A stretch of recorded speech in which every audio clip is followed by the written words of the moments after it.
Thank you, Mr. Chairman. I associate myself with the comments about sportsmen. Just several weeks ago, I accepted the chairmanship of the Congressional Sportsmen's Foundation, which I'm greatly honored to do and look forward to working with you on those issues. I have visited your wonderful state, camped there, visited Minot with Senator Kramer, and I must say Minot is the flattest place I've ever been in my life. One of the locals said the good thing about it is if your dog runs away, you can still see him after 3 days. And I also want to compliment you. A lot of people talk about an all-of-the-above energy strategy. You did it. You implemented it in North Dakota. Over 30%, 36% of your electricity comes from wind. And I hope one of the projects you might undertake when and if you are confirmed is to convince your boss that wind power isn't all bad. He is well known for his opposition to wind power, but you know that the benefits are there. Of course, base load is also important. Storage is important to balance the grid. I understand that.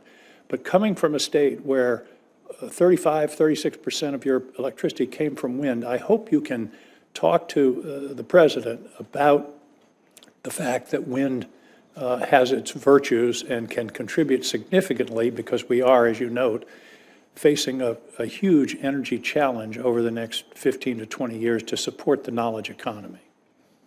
Will you undertake that project? Senator King, certainly you've got great wind resources in Maine. We've got good wind resources in North Dakota. Not every state is lucky to have that. The resources that we do, where the wind is blowing, maybe that flat ground helps us on that. Very few trees to stop the wind. But I would say the key here, you mentioned, is base load versus the intermittent, because we've got to have the right balance, and we maybe have tipped a little too far in one direction. So I think that's the key piece for us, the key short-term emergency. But you do see the value of wind power. A third of your state's electricity comes from that source. Yeah, and most of that we export, and so I think our neighbors are happy to have that. But I would also say that, again, it is we need an all-of-the-above strategy. It's what we've had in North Dakota. And a balanced It's a balance, but we need more. We need more, and the thing we're short of most right now is base load. Well, Maine has an asset similar to yours offshore. Mm-hmm. And the Department of the Interior executed several leases recently. I hope I can have your commitment to continue with those leases. They will produce enough energy for all the homes in Maine, New Hampshire, and Vermont. It's an enormous resource in the Gulf of Maine that can provide significant energy. As you may know, the capacity factor of offshore wind is significantly higher than terrestrial wind. So I hope that your department will continue with the projects that are already underway. Will you commit to that? I'm not familiar with every project that the Interior has underway, but I'll certainly be taking a look at all of those, and if they make sense and they're already in law, then they'll continue. I think the key is, and I think President Trump's been very clear in his statements that he's concerned about the significant amount of tax incentives that have gone towards some forms of energy that have helped exacerbate this imbalance that we're seeing right now today.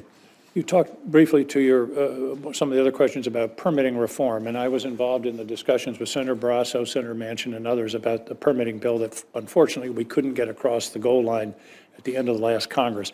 I presume that permitting reform not only is for generation projects, but transmission. Do you appreciate the difficulty of permitting transmission assets, particularly in the West?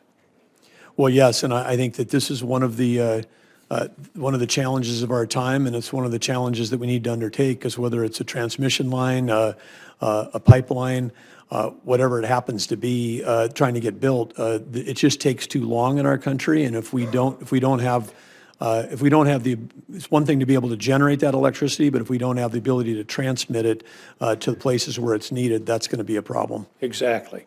Senator Daines has already mentioned the American the Beautiful Act that he and I have introduced. It's a refresh of the Great American Outdoors Act, one of the most successful initiatives of the Trump administration. I remember working with Secretary Zinke on that project.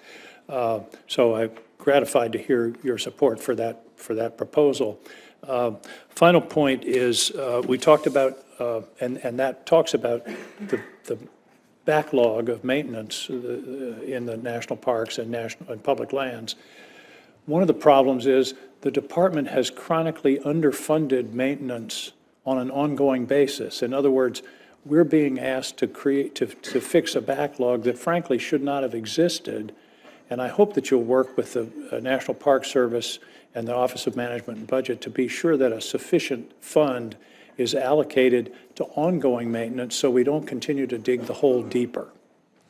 Well, I agree with you on that, and this is one of the things when I came in as a business guy into government, I was shocked to find out that we, in North Dakota, didn't have appropriate formulas for funding deferred maintenance. I mean, everybody was happy to approve appropriations to build new buildings, but it was tough to get a dime to take care of the ones we already have.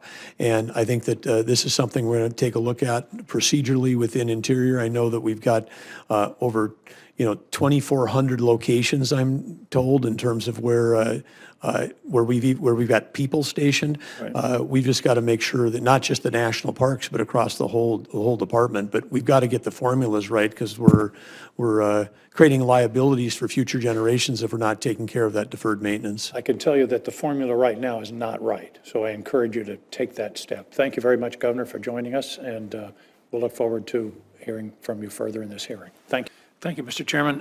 First, I want to associate myself with your comments, Mr. Chairman, on determining the asset value of what we own. It's astounding that that doesn't exist. And one of the things that would contribute to, as we discussed previously, is adequate maintenance budgets. If you know the asset value, there are sort of standard industry percentages that should be applied in order to determine a maintenance budget. So I believe that's an important step. I presume you believe climate change is a problem. Is that correct? Yeah, I believe that climate change is a global phenomenon for sure. I noted the biographical material that in 2021 as governor, you set a goal for North Dakota of carbon neutrality by 2030 to be achieved in a variety of ways. And as you mentioned, you've really worked hard on the carbon neutrality of fossil fuel extraction and fossil fuel use. I'm a little worried today, though. You keep distinguishing between intermittent and baseload. Would you agree that renewable resources, solar and wind, for example, can be developed if they are adequately, if they can be integrated into the grid in a safe and reliable way? Yes, they can, and it's not for me personally for any political reasons that I distinguish. It's just because of physics, the physics of the grid. If we don't have enough base load, and it's the base load that we have that's allowed our nation to make the investments into the intermittent. I don't want the word, in a former life, I developed both base load and intermittent resources. I don't want the word base load to be code for no renewables. That's not what you're saying, is it? No, we need a balance, but they cannot, the intermittent, if you want to call them renewables, is used as a positive word, but this is a fact of life, is they're intermittent. And when they're intermittent, until we have storage solutions, and we're years away from having significant enough cost-effective storage to support that, we need to have the base load, or the intermittent doesn't even have a life. But it can be integrated. In your case in North Dakota, 35% of your electricity comes from wind power. I presume your grid works. Well, it's super stressed as it is around the country. We're in parts of two grids. We're part of MISO going east, and we're part of SPP going west. And you can have days when the rated capacity is 30, but you got a day when the wind's blowing. The wind's blowing so hard it drives all the base load off of production. And then the next day it's 20 below and there's no wind blowing, and we got no wind, and then you got to crank up the base load again. And so that's one of the most important reasons that we've talked about innovation. We need to work on storage. You would agree, I think, that renewables or intermittents, whatever you want to call them, plus storage equals baseload. Yes, but at a right now at a much higher cost. And so then, of course, we want to have, not only have it be reliable, we also want to have it be affordable. And so that's part of what we have to look at as a nation is what cost are we willing to take on to try to achieve those goals. And I believe in if it's all of the above, if we can decarbonize traditional fuels cheaper than we can subsidize some of the renewables, then that should be looked at fairly and equitably and economically, because that's a better path forward for every citizen if we can do it more affordably. I wouldn't disagree with that, but we've talked a lot about innovation, and I'm a great believer in American innovation. And the cost, for example, of solar panels has gone from, I don't know, $70 a kilowatt down to 70 cents. I mean, battery storage, for example, in Maine, there is a project underway for an 85 megawatt, 100-hour grid scale storage at a reasonable cost, because it's not based on lithium ion, or it's based on iron. And so if we're moving into a period where innovation, I believe, will bring storage down. And of course, as you know, wind and solar are the cheapest forms of energy today on a levelized basis, understanding that storage and backup is part of that calculation. But I hope that you'll work with the Department of Energy. Mr. Wright was here yesterday, and one of his business interests was in geothermal and batteries. So I just, when I hear base load used sometimes in these contexts, it sounds like no more renewables. I don't think that's a sustainable path for this country, and it's certainly not a way of meeting the challenge of climate change, which you've acknowledged is a serious one. No, we need all forms of electricity, and we need more of it in the very near term.